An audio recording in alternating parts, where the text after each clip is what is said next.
Mi proyecto actual, señor, es consagrarme. Usted es candidato al infierno. Ya estoy en el infierno. Llamo compañero a todo el país, en los mítines le llamo compañero. Compañeros no somos. Lo veo mejor que antes. Pasaron 17 operaciones. Joaquín almorzando con un presidente de derecha por invitación del embajador español. La pregunta esta sí es buena y muy cabrón. Este es un espacio de opinión destinado a buscar verdades, con frontalidad, crítica a todos y pluralismo. El periodismo de opinión siempre asume una posición. No esperen de mí entonces imparcialidad, pero sí trabajo para ser veraz. Mis opiniones no comprometen ni representan a Canal 1. Yo respondo por ellas. Mis invitados, por las suyas.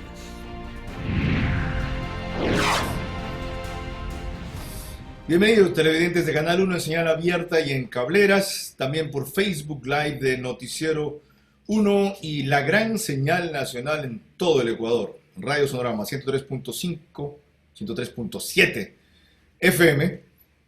Un programa que retoma los temas habituales sin olvidar el asunto de salud.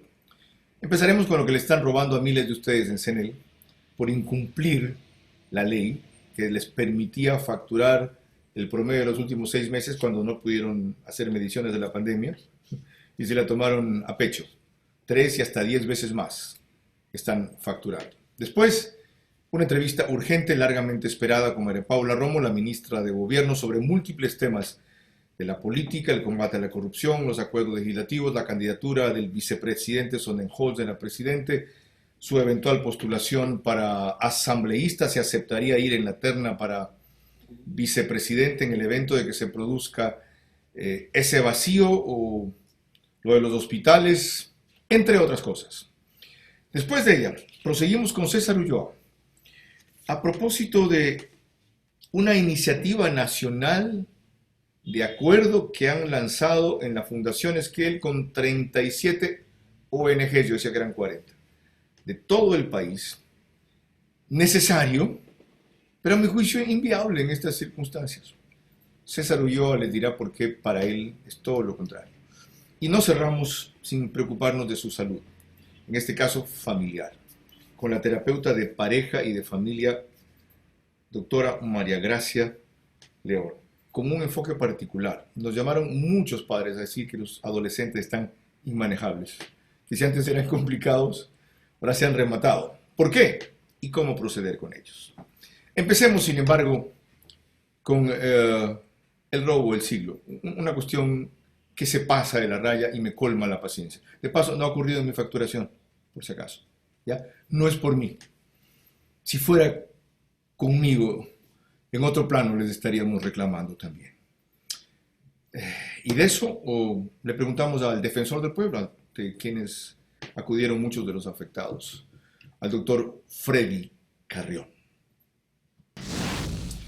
Abrimos veraz con algo que indignó a esta semana a miles de consumidores de energía eléctrica, porque es una expresión extrema de corrupción. Que les roben al facturar 3 y hasta 10 veces más por su consumo de energía eléctrica que no pudieron medir, cuando la ley les facultaba solo hacerlo por el promedio de su consumo en los últimos 6 meses. Y varios usuarios han acudido al defensor del pueblo para que los defienda. Doctor Freddy Carrión, bienvenido. ¿Cómo los va a defender? Gracias, Carlos. Buenas noches.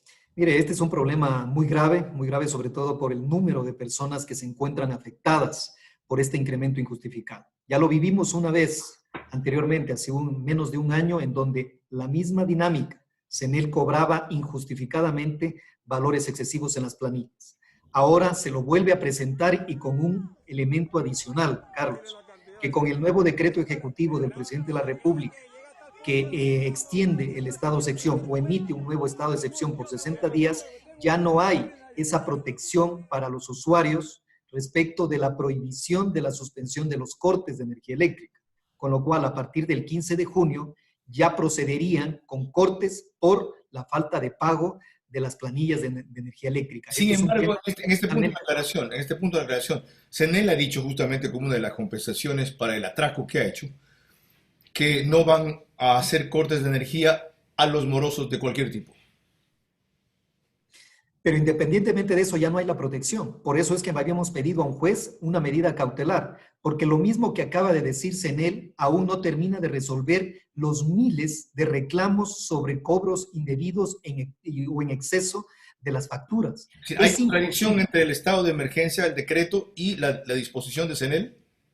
Por supuesto, porque con el estado de excepción se faculta y se protege a la no suspensión de la provisión de energía. CENEL está diciendo que no se va a cobrar, pero eso era amparado en el decreto ejecutivo en el estado de excepción anterior, en el 1052 que Ahora, extendía por 30 peor días aún, más. doctor, peor aún. O sea, a CENEL se le vino una situación muy crítica porque la gente que podía pagar inclusive entendió mal o deliberadamente se hizo la viva y no pagó, con lo cual la pandemia le produjo una disminución de ingresos que llegó hasta el 34% con riesgo de paralización. Eso es una cosa.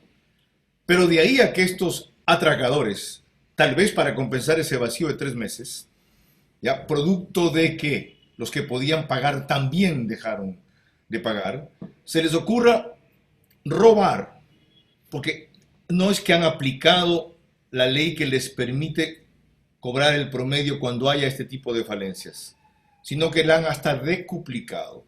Es un delito. ¿Usted va a acusar a estos delincuentes o se va a limitar a pedir medidas cautelares?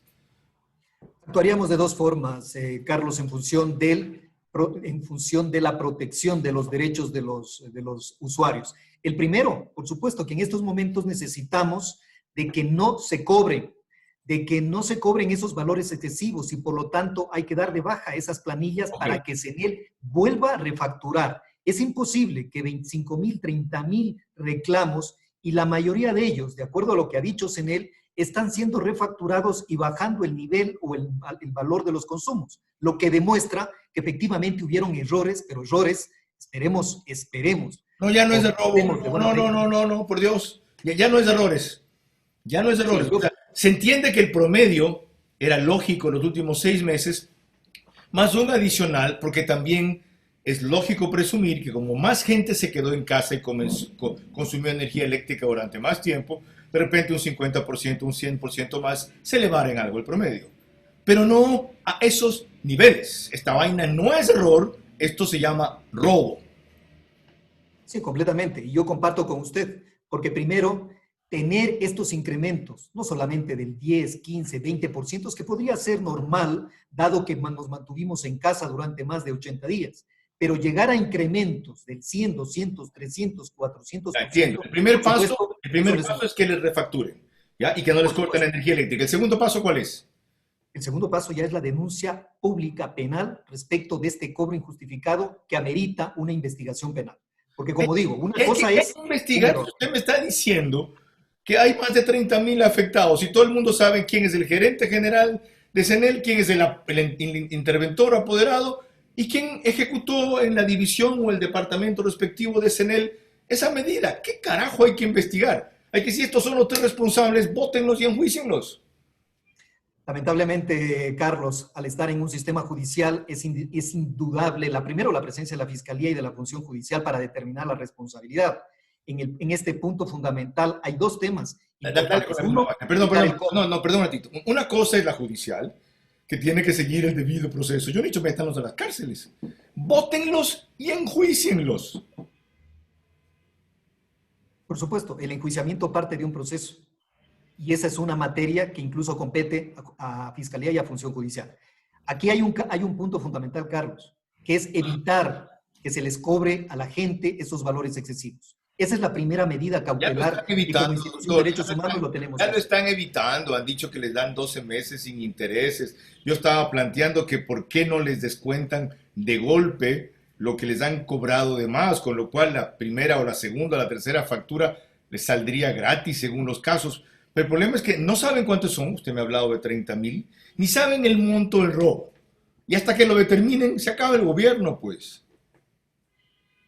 Es que hay dos temas, Carlos. Lamentablemente, las instituciones tenemos que actuar en función de nuestras competencias. La mía es evitar ese cobro injustificado, que eso va de la mano indudable de los enjuiciamientos, no solamente el político que podría caber en este punto de la máxima autoridad del Arconel, sino adicionalmente de cada uno de los proveedores de los servicios de energía eléctrica. en el caso de CENEL, de las 2 unidades de Guayas y de Los Ríos, que están inclusive cobrando de una manera distorsionada. A unos les cobran, a otros les generan notas de crédito y ahora les están generando inclusive notas de débito. ¿Qué significa esto? Refacturándole pero al alza. Cuando lo que tendríamos que haber hecho CENEL es la refacturación a la baja, porque indudablemente la gente no tiene recursos para cancelar ese tipo de... Dentro de su competencia está ir a la fiscalía con todos estos elementos de juicio y decirle proceda, señora fiscal o señor fiscal, según el caso. Sí, por supuesto. Esa es una de las facultades para que actúe también la justicia y sean sancionados. Ya no solamente con la destitución, Carlos, porque a la final eso no resuelve el problema, sino indudablemente con el juicio penal, porque existe de por medio un perjuicio a miles de ciudadanos con estas tarifas desproporcionadas. Correcto, hay que sentar un precedente. De los 2.100.000 usuarios que tiene CENEL, ¿tiene idea de cuántos son perjudicados? Bueno, hasta ahora se tiene aproximadamente 30,000 personas las que han presentado los reclamos. Hay muchos. Eso es mínimo. O sea, entonces ellos tienen un muy buen argumento. Sí, nos equivocamos, pero apenas con 30,000, es decir, el 1.5% del universo. Pero es que tenemos una situación, son los 30,000 que han presentado las quejas. Eso no significa de que el número sea mayor. Son 30,000 que han reclamado y que le han presentado a CENEL, como a la Defensoría del Pueblo, estas denuncias por los cobros indebidos. Esto tiene que ser a nivel general la refacturación y, como digo, indudablemente a la baja y no con este incremento tan desproporcionado.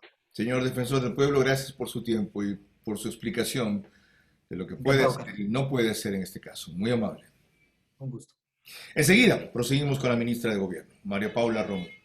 Después vendrá César Ulloa respecto a una propuesta de gran acuerdo nacional en esta coyuntura, con 8 puntos complejos ahora que estamos en campaña y en pandemia. Ellos creen que se puede lograr unanimidad, por ejemplo, en la forma de combatir la corrupción.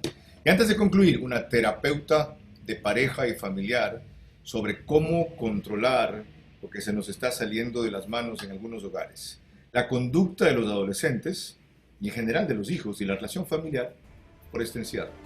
Con eso proseguimos.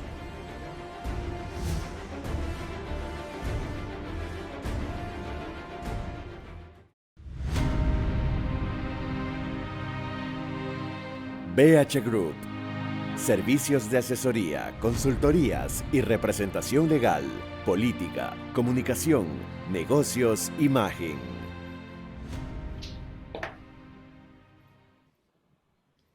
Bienvenida, señora ministra de Gobierno, a esta entrevista veraz a los tiempos. Entiendo que su agenda estuvo muy congestionada hace un par de semanas que la requerimos, pero los temas se han vuelto más vigentes y candentes, así que no hay mal que por bien no venga.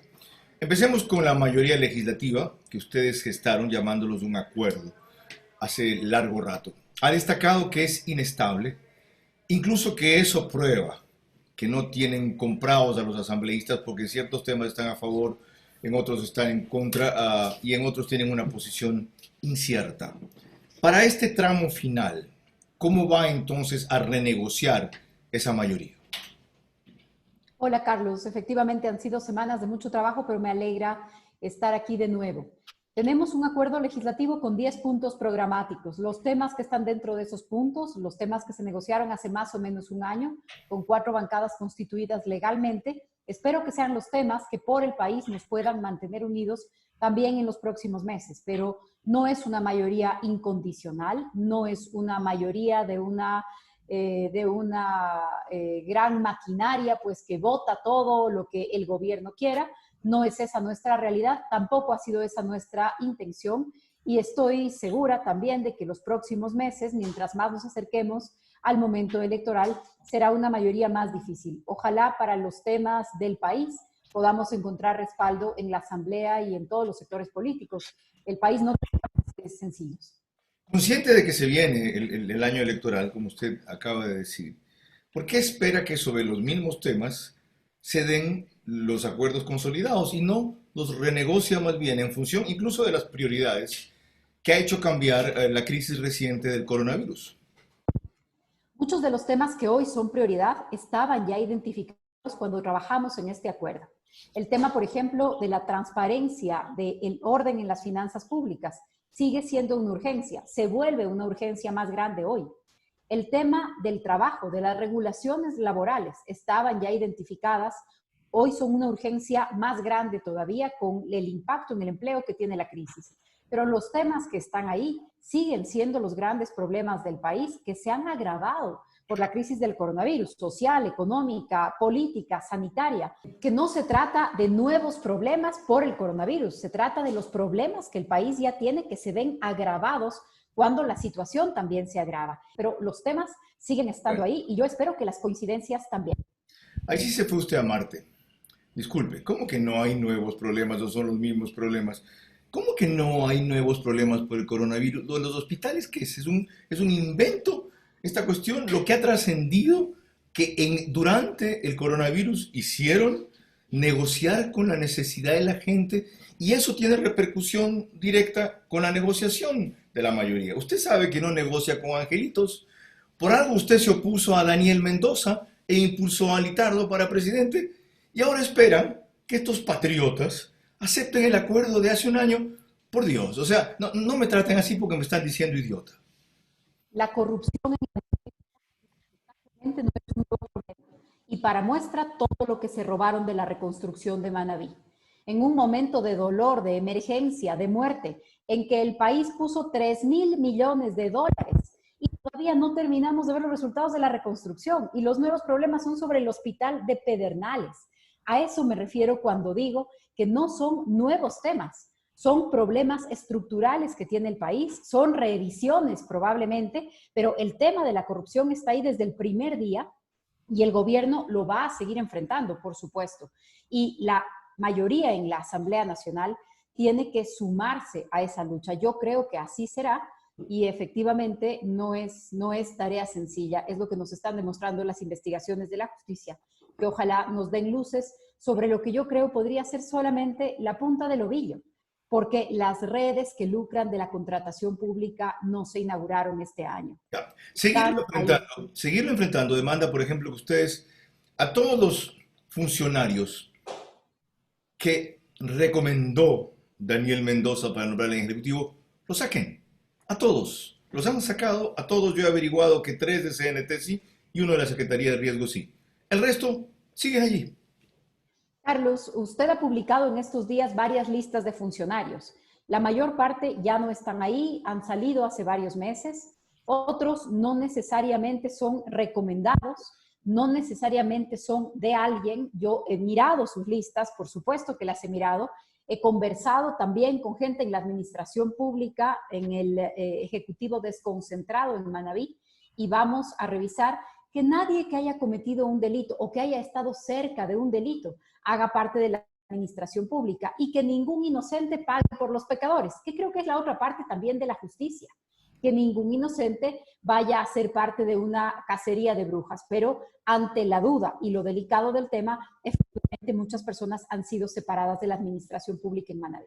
O sea, 18 personas recomendó este fulano, los 18 no se van. Ahora ustedes van a hacer una selección de quiénes sí participaron en los delitos y quiénes son angelitos. No, Carlos, de la lista de 18 que usted publicó, creo que 15 ya no están y no estaban desde hace varios meses y probablemente habrán un nombre o dos en los que yo no comparta su opinión. Todo esto lleva a lo mismo con que empezamos. ¿En función de qué va a renegociar una mayoría estable que ustedes necesitan para concluir el año? ¿Para qué? Vamos a discrepar y de eso no vamos a hablar porque el enfoque que ustedes tienen sobre el último año es distinto al que yo tengo. Pero no quiero que lo cambien, yo quiero entenderlo y saber en función de eso. Desempleo, por ejemplo, que fue un tema que habló, transparencia, combate a la corrupción, que otro tema que habló, manejo económico, en donde las distancias son aún mucho más grandes. Que hay un asesor que nombraron Manuel González para el ministro de Economía, que lo que está haciendo es repetir lo que ya le habíamos rechazado al anterior, subir impuestos, en fin. Ustedes necesitan una mayoría estable para sacar adelante ese tema. Y me dice que es el acuerdo el mismo y que en función de eso piensan terminar. ¿Lo ve posible? Lo veo posible, Carlos, pero también creo que no vamos a tener una mayoría estable. O sea, una mayoría que apruebe lo que el gobierno diga no es lo que hemos tenido y no es lo que vamos a tener en un año. Pero estoy segura de que los partidos políticos que tienen alguna proyección de gobernar el país, de representarlo, de regresar a sus provincias, van a estar de acuerdo en que se necesita una ley de extinción de dominio. Van a estar de acuerdo en que se necesita abrir, oxigenar el mercado laboral en el Ecuador, porque de lo contrario, miles de empleos perdidos en la pandemia no van a recuperarse. Creo que en esa misma Asamblea Nacional hay condiciones para plantear algunos cambios en el tipo de contratos petroleros, que es algo de lo que estamos trabajando en este momento. Condiciones para cambiar las normas de contratación pública en emergencia, que es una de las cosas que también estamos trabajando en este momento. Creo que sobre esos temas, si bien no es una mayoría del Estado, es una mayoría del gobierno, creo que son temas del país. Creo que una vez puestos en la Asamblea Nacional, tendremos sectores que coincidan y que se alejen de una postura de no a todo lo que venga del gobierno. Yo creo que no, porque aunque ellos coincidan en el objetivo, dicen que difieren, o en realidad otros difieren, de la vía para alcanzar. Ok, hasta ahí aclarado el primer tema. El segundo, el lunes 1 de junio, que el presidente volvió a los tiempos de Guayaquil, tuvo una reunión con varios de sus colaboradores cercanos, entre ellos estaba usted, no estaba el vicepresidente Sonel Hosner, estaba Jorge Huáter, estaba Nicolás Issa, estaba Juan Sebastián Roldán, creo que el gobernador Pedro Pablo Duarte, entre otros. Y él dijo dos cosas fundamentalmente. Nuestro candidato va a ser Otto, y espero que algunos de ustedes puedan presidir las listas de asambleístas. ¿Usted se prepara para ser candidata a la Asamblea Nacional otra vez? No, Carlos. Yo tengo una gran responsabilidad hoy en el gobierno y creo que mi responsabilidad va a seguir estando aquí, mientras el presidente así lo decida, por supuesto. Yo celebro eso. El papá del vicepresidente dijo en un comentario reciente que el reclamo a usted no es los legítimos acuerdos políticos, fue la frase que usó, que siempre se han hecho para tener mayoría legislativa, sino porque usted no vigiló que eso terminaran en actos delictivos. ¿Por qué la ministra de Gobierno, jefe del control político del ENIN, no verificó que los legítimos pactos políticos no degeneraran en desmesuras delictivas como sucedió? Sabiendo que no negocia con angelitos, ¿por qué no vigiló? Carlos, sí vigilé. La investigación por el tema Pedernales es una denuncia mía. Cuando logré tener información certera, no rumores, no chismes, no desacreditar, sino por dónde empezar una investigación seria.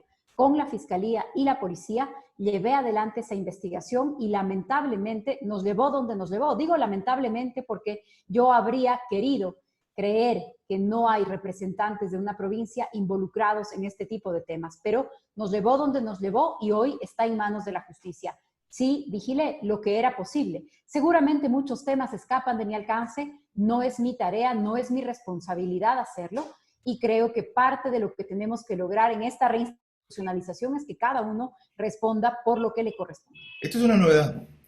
Usted fue la que lideró o dirigió, pidió esa investigación. ¿Cómo así? Sí, Carlos.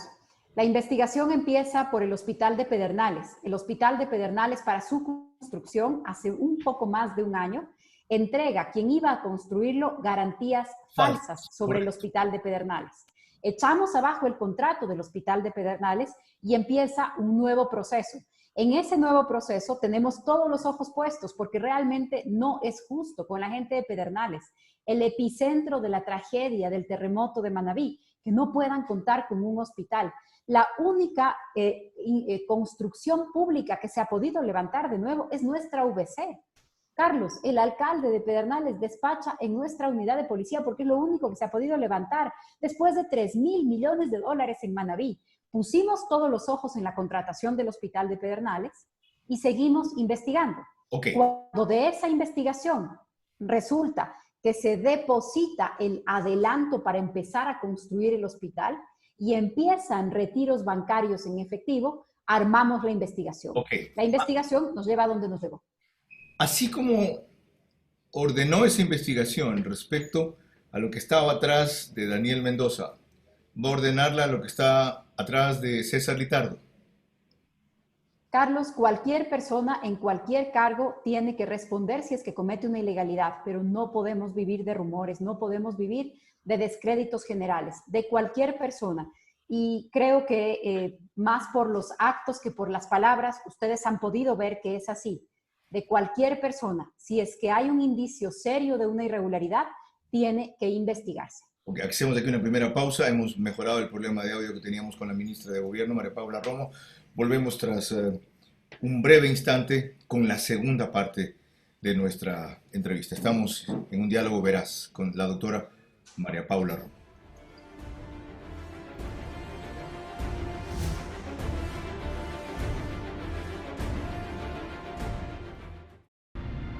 Veraz es retransmitido simultáneamente por Sonorama FM, la gran señal nacional.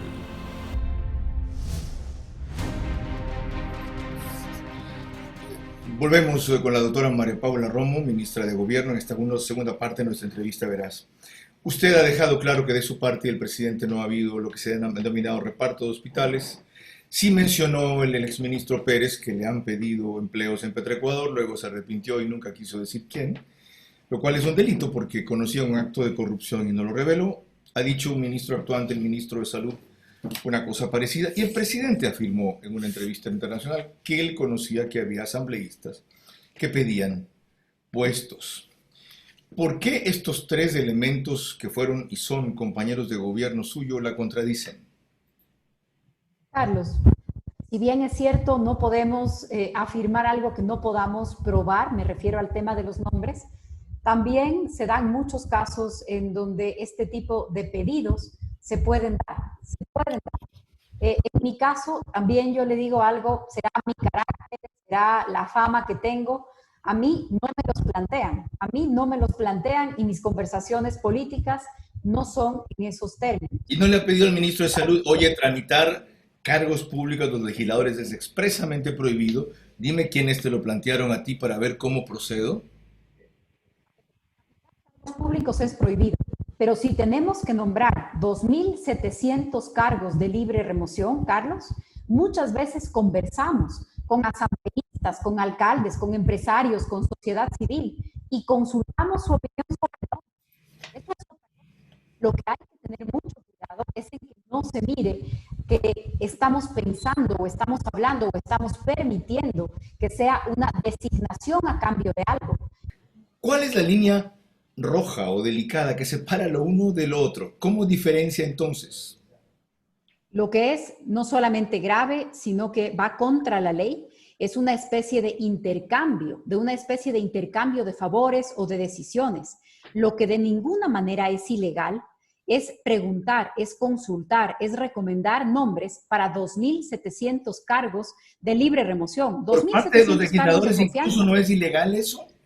No, si es que lo que están haciendo los legisladores es decir, yo creo que en mi provincia sería un excelente funcionario tal persona, eso no es ilegal y lo puede hacer usted y lo puede hacer la sociedad civil y lo puede hacer un empresario. Lo que es ilegal es decir, por un voto yo quiero esto, yo quiero por un voto un contrato. Tramitar o recomendar, gestionar, que eso es una gestión, cargos públicos no es ilegal. No, eso sí es ilegal. Gestionar un cargo público, mandarle una lista. María Paula, mira, ya que somos del bloque afín, ya yo te recomiendo para gobernador fulana de tal. Siendo eso comprensible políticamente, porque nadie gobierna con los enemigos, sino con los afines partidarios, amigos o profesionales aptos, resulta que la ley lo prohíbe. No, Carlos, lo que se prohíbe es que los legisladores se dediquen a las designaciones, pero que podamos conversar sobre cuál es el mejor perfil para un cargo en una provincia, con los más cercanos, con los menos cercanos. Usted está interpretando la ley. Eso no es ilegal. Usted está interpretando la ley. Carlos, me parece que usted podría consultarlo con cualquier abogado en esos términos, porque de lo contrario, yo estaría prohibida de hablar con los legisladores sobre quienes, por ejemplo, tienen cargos en sus provincias. Estaría prohibida de que me comenten cómo ven a alguien como candidato a gobernador, a director provincial, a representante del Ministerio de Gobierno, del presidente en este caso, si es que son los cargos de las gobernaciones. Se nos vienen las elecciones. Con un CNE en despelote, ¿cuál va a ser la posición del Ejecutivo? Que de paso, que yo identifique, no tiene un consejero favorable, afín, partidario, porque la señora Acero es todo menos morenista. Así es, el tema del Consejo Nacional Electoral todavía deja mucho que desear. Lamentablemente, incluso el proceso de fiscalización de la Asamblea Nacional, que nosotros creíamos conveniente que pase al Pleno de la Asamblea, que se aclare, que se profundice, que tengamos un CNE que no nos deje lugar a dudas. Así es. Muy importante, no lo hemos logrado todavía y hay que seguir trabajando para lograrlo. Necesitamos ir a elecciones que tengan hay toda que la seguir legitimidad. trabajando para lograrlo? ¿Qué es eso? Las reglas claras, creo que esto es muy importante, reglas claras. Hoy se habla de algunos cambios en calendarios, que no es cambio de cuándo se cambia el gobierno, pero algunos cambios en los temas de procedimiento interno, que es muy importante porque tenemos 3 meses de paralización en el país y probablemente varios meses más que impidan las actividades políticas como las hemos conocido. ¿Cómo va a ser la campaña electoral? ¿Cómo se va a hacer el control del gasto electoral? Okay. ¿Cuál va a ser el papel del Consejo? Las elecciones. Tiene un instrumento muy válido. Es decir, señores, si esta vaina no la definen, ya aquí no hay plata para esta cuestión. Se acabó la historia. No es que si no la definen en mis términos, en los del gobierno. Simplemente si no la definen. Nosotros no vamos a dar plata por una vergüenza nacional. El presupuesto de las elecciones aún no está aprobado. Y aún no está aprobado porque estamos discutiendo todo eso. Porque estamos discutiendo cuál va a ser el modelo, la transparencia, el tema informático. Si es que todas las organizaciones políticas, no el gobierno, sino todas las organizaciones políticas van a tener acceso para revisar todos los mecanismos. Para nosotros como gobierno es muy importante que las próximas elecciones sean elecciones en donde nadie pueda cuestionar ni el procedimiento ni los resultados. Vamos a seguir trabajando y ustedes se quedan en la advertencia, en el exhorto, en la opinión. ¿Por qué no ejercen el poder? Seguimos trabajando para lograr ese objetivo. Hay una contradicción entre el estado de emergencia que ustedes han ampliado 60 días y el afán de recuperación. No es conciliable lo uno con lo otro, especialmente en el sector turístico, hotelero, restaurantes, que es de los más afectados. ¿Por qué esas precauciones extremas cuando por lo menos en Guayaquil lo grave de la situación se ha superado? Hay que lograr un difícil equilibrio, Carlos, entre el cuidado de la salud y el cuidado de la economía. Y es un difícil equilibrio muy importante a ambos porque la economía no hay que subestimarla.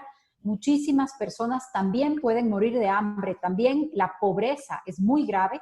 Y este año se habla de 22 millones de personas que van a caer en la pobreza en América Latina. No es pequeño el problema. Pero el equilibrio tampoco es sencillo, Carlos. Y aún en ciudades en donde lo más peligroso ha pasado, seguimos teniendo problemas. Hoy mismo nos enfrentamos a la posibilidad de que deje de funcionar, luego de haberlo hecho solamente un día, el aeropuerto de Guayaquil, por nuevas reglas que se están imponiendo. Entonces, no, ¿sabe por qué? Porque el Ministerio de Salud no chequeó a los pasajeros que vinieron.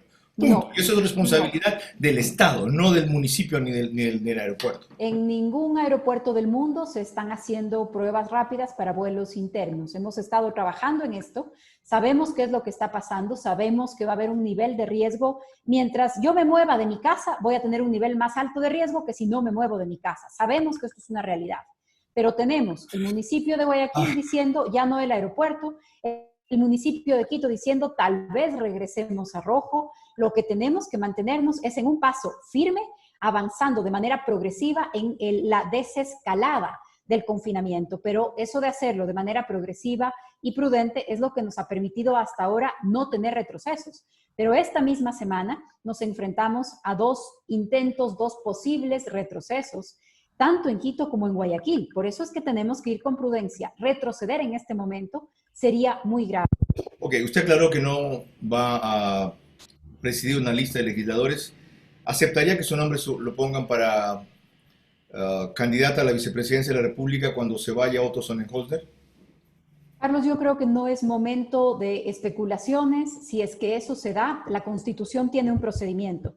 El presidente de la República encarga la vicepresidencia a un ministro y luego le propone a la Asamblea Nacional una terna. Por lo tanto, es el presidente de la República el que en ese escenario sería la persona que puede opinar sobre su pregunta. Pero creo de nuevo que no estamos en momento para estas especulaciones. Hay mucho que hacer todavía.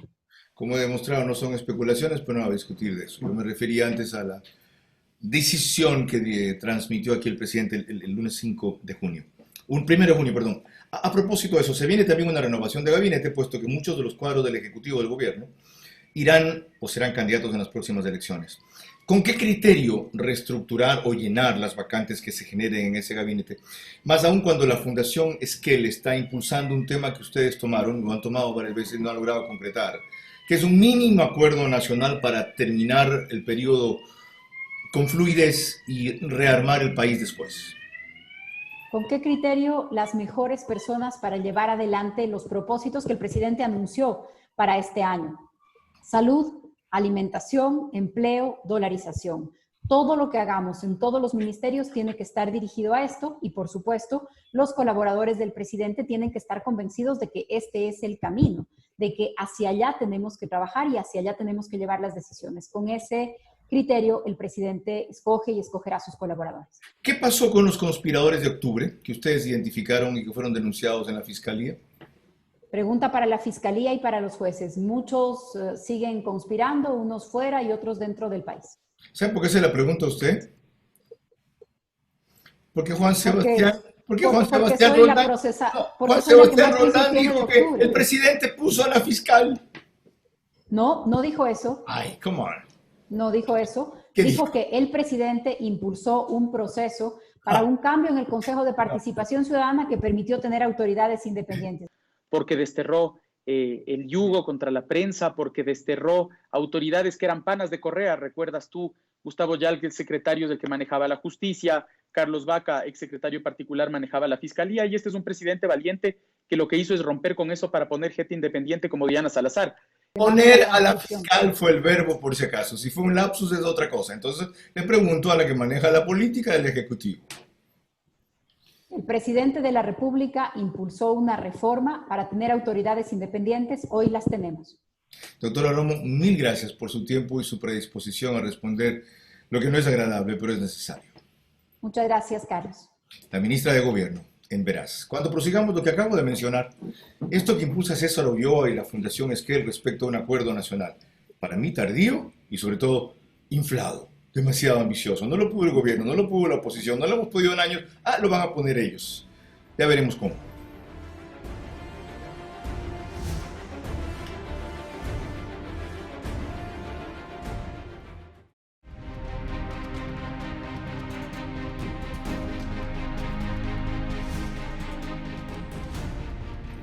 En esta circunstancia del país es más urgente y necesario que nunca un acuerdo mínimo.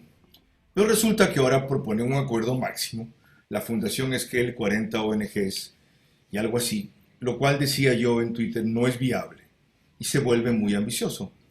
De inmediato la discrepancia democrática saludable y por supuesto muy educada es César Ulloa, quien dijo quisiéramos rebatir tu concepto y explicar nuestra propuesta. El doctor César Ulloa es coordinador nacional de la Mesa de Convergencia y está bienvenido para ese propósito. Adelante, César. ¿Qué tal? Muchas gracias, Carlos. Expreso un cordial saludo a la audiencia que te sigue tanto dentro como fuera del país. Primero, decirte que estamos de luto 17 millones de ecuatorianos porque finalmente estamos aterrados por la corrupción, por la corruptela. No podemos estar alegres, estamos de luto. Y claro, ese estado de luto tiene que transformarse en una oportunidad, en la medida de que históricamente ningún pacto que se haya podido concertar a lo largo de la historia en distintos países se ha producido cuando la gente está alegre o está optimista. Es decir, si uno mira los pactos de la Moncloa, la concertación en Chile, el punto fijo en Venezuela, el pacto naval en Uruguay, todos se producen en un momento de una severa crisis, de una catástrofe. Y nosotros, como Fundación Esquel, que coordina la Mesa de Convergencia y 37 organizaciones de la sociedad civil en el país, hemos decidido enfrentar esta crisis, este desgobierno, el Estado que está gangrenado, invitando a la ciudadanía a un gran acuerdo que tiene como finalidad sentar las bases para un país diferente, distinto. Yo creo que no es tarde la propuesta, Carlos. Yo creo que es una propuesta que es necesaria porque yo creo que el sistema político está dinamitado. Parece que pusieron una dinamita con una onda expansiva que se va llevando como un huracán a todo por el camino y a todos por el camino también. Para que se entienda por qué a juicio de ustedes no es tardía, esboza los principales elementos del acuerdo. El primer elemento del acuerdo es hacer una convocatoria nacional y por lo tanto estamos yendo desde lo local a lo nacional porque hemos vivido en un estado hipercentralista que mandó al carajo y al diablo a la descentralización, desconcentración y autonomía, es decir, vamos desde lo local a lo nacional. Lo segundo es un pacto que está garantizado con grandes credenciales éticas porque sus protagonistas no pueden ser señalados bajo ningún criterio.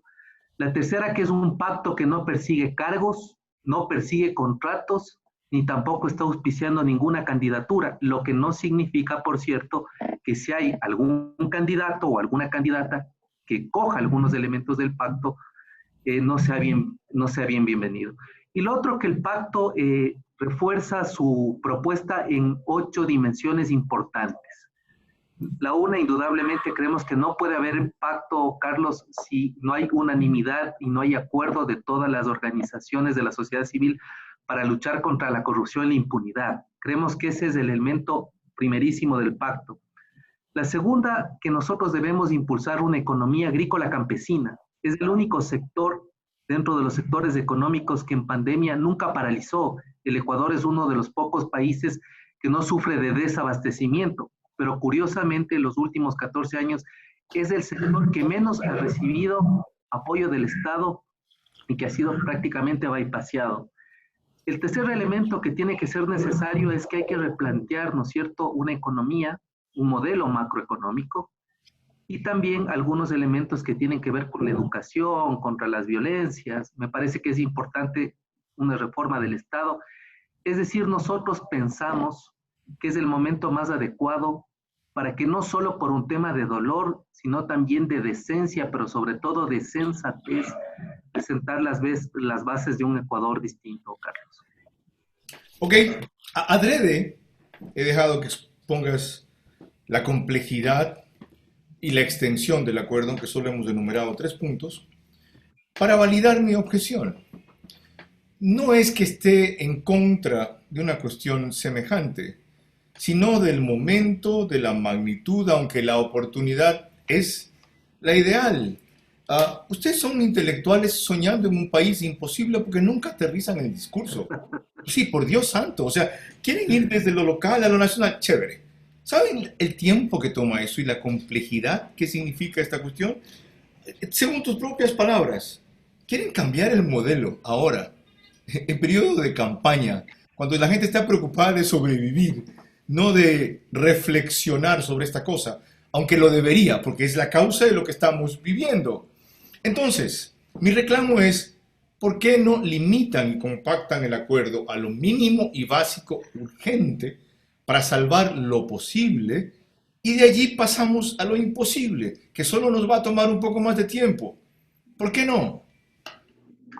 Bueno, creo que dentro de los 8 puntos que se trabajan en las mesas, indudablemente hay prioridades. Y la mayor prioridad, o por lo menos la que se va a presentar durante esta semana y la siguiente, son una serie de proyectos que como ciudadanos hemos trabajado para combatir de manera eficiente a la corrupción y la impunidad. Ya, dale, no, es que oí a Juan Esteban Guardera sobre esta vaina el fin de semana también. Una propuesta de reforma legal. ¿Por qué no mejor aplicar las leyes que existen? Si solo aplican la ley de enriquecimiento ilícito, metemos a medio mundo de corruptos a la cárcel. Si solo apoyamos a la fiscal con lo que está haciendo, ya completamos la otra mitad. Y ahora otra vez una reforma legal.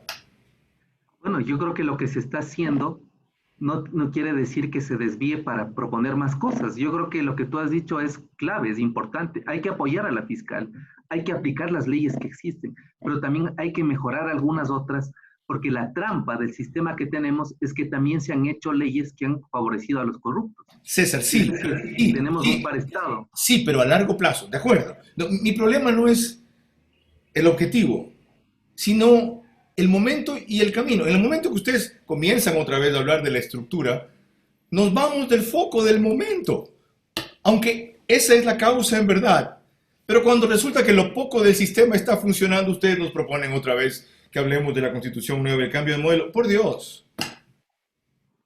pero yo creo que en la coyuntura no puede haber mejor momento para expresar una indignación frente a un Estado que está gangrenado y poder tener una suerte de pedagogía cívica y decirle a la gente precisamente en tiempo electoral que no pueden votar por los mismos delincuentes que nos han gobernado. De acuerdo. Porque yo no tengo ningún empacho en decir que el Estado tiene un problema con que vivimos un Estado mafioso. O sea, ya no se negocia con política, se negocia con familias sicilianas, criollas al ecuatoriano que se han repartido el botín. De acuerdo. Eso no se hace con una entrevista, eso se hace con una campaña sistemática en este periodo para escoger mejor la próxima vez. Y si ustedes se limitaran a ese mensaje, ya harían suficiente transformación. Pero ahora quieren todo esto que me acabas de describir.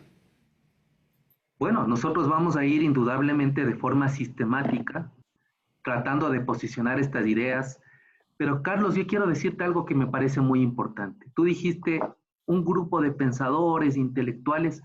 Yo creo que ahora el Ecuador necesita precisamente más pensamiento para reflexionar por qué fue tan sencillo estar atrapados por una banda de delincuentes 14 años. Yo también lo creo, pero aterrizados, con cable a tierra, César. Si el cable a tierra ha empezado, creo que una de las cosas importantes es llenar ese vaso vacío que tiene la fragilidad de las instituciones y las organizaciones políticas. Y te voy a dar un dato que es escalofriante. Según el Barómetro de las Américas, que es el último estudio que se hace entre el 2018 y 2019, el 50% de la población cree que las elecciones son fraudulentas. 3 de cada 10 ecuatorianos no creen los partidos políticos. La Asamblea ha sido siempre mal calificada, pero ahora está en su peor momento. Y apenas 1 de cada 2 ecuatorianos cree en el otro. Es decir, vivimos desconfianza, el sistema político está dinamitado, pero además más grave, hay un vacío de instituciones y la gente no cree que los partidos sean los adecuados para esta intermediación entre la sociedad y la ciudadanía. La ciudadanía como tal tiene un protagonismo de mayor legitimidad. Y creo que la gente ha recibido con buenos ojos esta propuesta porque precisamente no vienen de las instituciones que están gangrenadas. Y digo, están gangrenadas porque donde tú tocas, sale pus, por no decir sale mierda. Yo también la he recibido con buenos ojos. Conozco los antecedentes de Esquel desde que Gómez Izquierdo fue su gran inspirador, los de Boris Cornejo y los tuyos también. Mi objeción es que el que mucho abarca, poco aprieta, y que sería bueno darle menos objetivos para más viabilidad. Pero queda tu planteamiento, que es lo importante aquí. Una sola cosa final.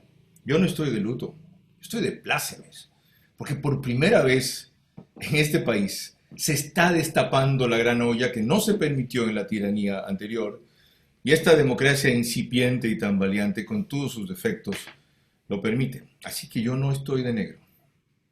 Carlos, solo quiero decirte algo utilizando el refranero popular. Cuando el vivo vive del tonto y el tonto de su trabajo y eso se naturaliza, quiere decir que la corrupción se ha ganado prácticamente a todas anchas la decencia del pueblo. Y nosotros estamos para decirles a los corruptos que hay gente decente y que la gente decente va a hacer todo lo que está a su alcance para que el Ecuador no se reparta entre mafias. Por lo que sucede ahora, Carlos, es un mal remedio de un capítulo de la mafia siciliana llevado a un ámbito criollo en donde a todas anchas 3 o 4 maleantes se siguen repartiendo lo poco que tenemos. Por eso, bienvenida. Para decir basta. Por eso, bienvenida a la incursión de ustedes. Esa suerte con el proyecto y de mi parte el apoyo crítico de siempre. Muchas gracias, Carlos. Una buena noche a la audiencia. Muy gentil. Antes de concluir, salud, no solo salud política o ética como la que acabamos de tratar, sino salud mental. Un especialista en terapia de pareja y familiar sobre cómo manejar a adolescentes rebeldes que se lo han vuelto más durante este encierro. Ya regresamos.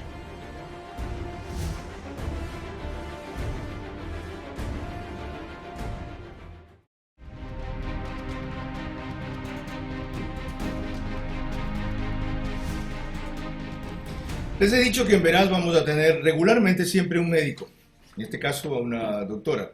No sé si se dice una médica, de paso, es un problema de lenguaje que dudo. Porque de las enseñanzas del coronavirus que debemos agradecer, está que lo más importante es la salud, porque sin salud no hay vida y sin salud no hay productividad.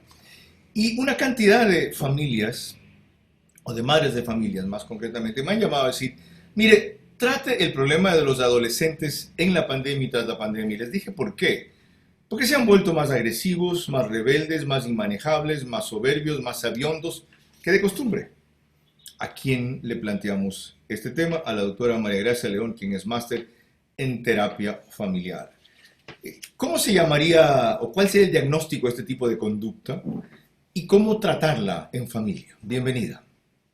Buenas noches, Carlos. Gracias por la invitación.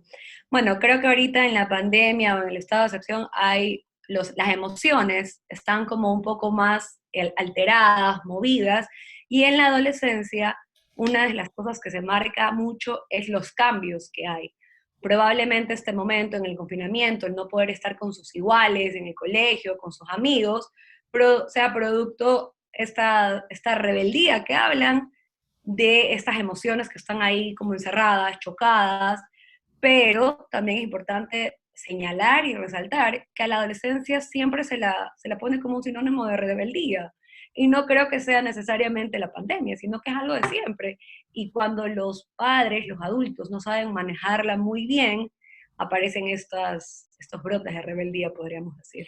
De lo que usted acaba de decir, el asunto se iría calmando a medida que la situación se vaya regularizando. Es decir, que estos hijos de familia o estos padres puedan tener la vida que antes solían tener.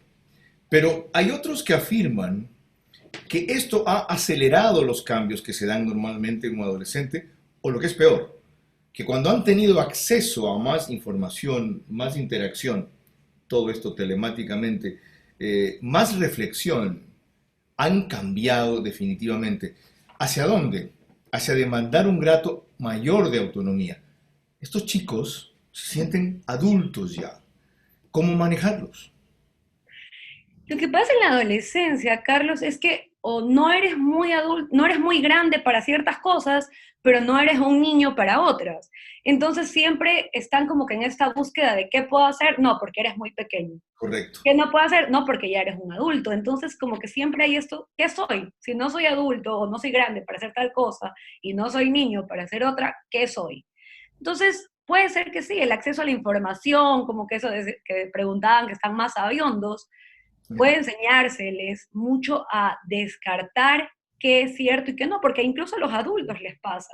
Muchas veces leemos cosas y ni siquiera hemos descartado si es realmente así, solo lo repetimos. Correcto. Y creo que es nuestra obligación enseñarles a ellos a descartar ciertas cosas, porque la tecnología está ahí y no se va a ir. Frente a eso, ¿qué hacer? ¿Apretar? ¿Más disciplina? ¿Más control? ¿O aflojar? ¿Relajar? Aflojar, si apretamos mucho van a estar queriendo salir por todos lados. Mientras más uno aprieta algo es como que se descontrola. Creemos que el control ayuda, pero en verdad el control descontrola. Ajá. Entonces se podría hacer una invitación a juntos, buscar, interesarse por eso que estamos conociendo, porque muchas veces los dejamos, a que vean, averigüen, investiguen, y no tenemos ni idea de lo que están viendo. Y cuando ya llegan con la noticia, con la información, ¿y por qué sabe de eso? Porque nosotros no nos hemos sentado a hablar con ellos de tal o cual tema. Correcto. Profundicemos en esto, detallemos. ¿Qué entender por juntos, conocer o interpretar? ¿Qué significa juntos? Sentarse al lado y decir, mira, esto que tú viste en YouTube no es esto, sino lo otro. ¿Sí? O algo que va más allá de ese sentarse un ratito y hablar media hora y decir, está bien, tranquilo, dale suave, y se acabó la historia. Si se puede crear esos espacios para juntos averiguar un tema más profundamente, increíble. Es verdad que a veces los tiempos no nos dan, pero también si vienen con una novedad o con alguna noticia, no simplemente decir, no, eso no es, o ya bueno, sino investigar con ellos, profundizar con ellos. Incluso hay adolescentes que ni siquiera les cuentan a los papás lo que están viendo. Correcto. Ahora, doctora, esto es el traslado de mis preocupaciones de seguidores o televidentes a usted. ¿Cuáles son las detecciones que usted ha podido establecer durante este tiempo de consulta con quienes son sus pacientes, sin que me diga particularidades? Bueno, yo creo que ellos, y hay que entenderlos, a esta edad buscan mucho a sus iguales, a las personas de su edad. y probablemente este momento el único medio por el cual se conectan son computadoras, celulares, no están viéndose todos realmente y puede ser el deseo de salir, tener sus actividades que tenían antes y eso puede incrementar un poco las emociones, el malestar, esa ira, esa rabia que tienen o el estar todo el tiempo en casa, porque si bien es cierto, sí, es verdad que estamos en familia, estamos juntos, pero se han cambiado muchas de nuestras actividades, lo cotidiano cambió. Entonces, si para el adulto es difícil, ¿por qué no va a ser para un adolescente? Correcto. Usted acaba de mencionar la necesidad de conectarse. ¿En qué momento esa necesidad se vuelve en adicción? ¿Cómo saber separar o entender o cuál síntoma le hace prender a usted un foquito y decir, no, este chico ya no está necesitado, está adicto?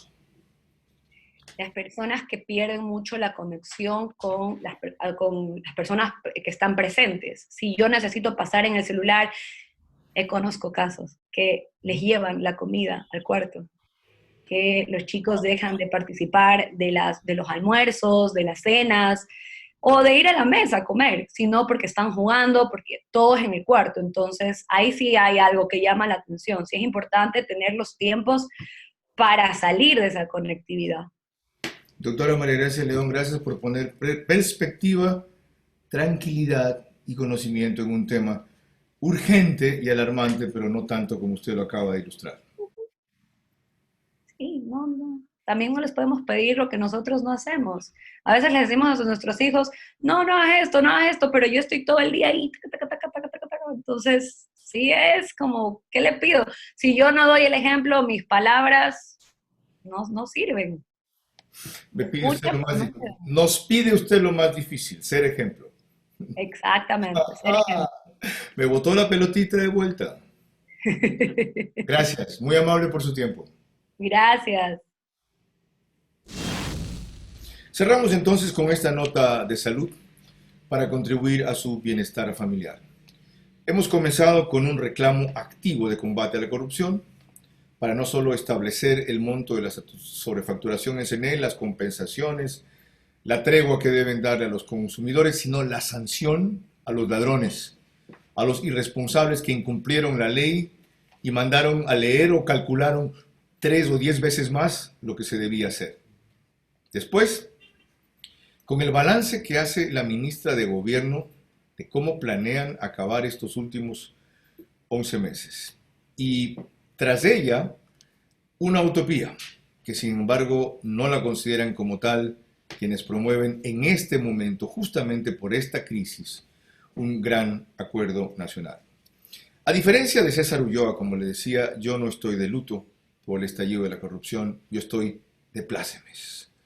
Esto es positivo lo que está ocurriendo. Y esto es posible porque estamos en democracia incipiente, tambaleante, pero estamos, en donde los denunciantes no se los persigue, máximo reciben reacciones de un troll center, una campaña de calumnias, sino que se les responde, se los desvirtúa, se los aclara, se judicializan los documentos, se los llama a declarar. Eso sí, no hay proporción entre la corrupción destapada ahora y la que existió antes. ¿Por qué es tan chocante entonces? Porque la libertad de prensa, que es algo que en gran medida sí se respeta y existe, permite lo que antes no era posible, la multiplicación y sucesión de casos y el seguimiento de los mismos, sin que se les llame como antes linchamiento mediático. Porque algunos temerosos de entonces se volvieron valientes y en buena hora, ahora. Y sobre todo, porque nada choca más que robarle a un necesitado y moribundo a punto de irse al cementerio. Y eso es lo que ha ocurrido especialmente en el caso de los hospitales.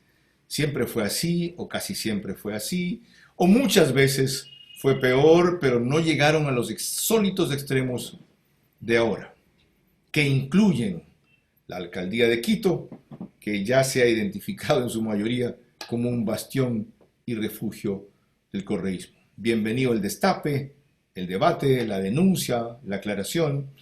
Es inevitable la sospecha y la duda general. Quienes estemos limpios no tenemos que preocuparnos. El lodo nos resbalará. A quienes estén afectados se les va a pegar inevitablemente.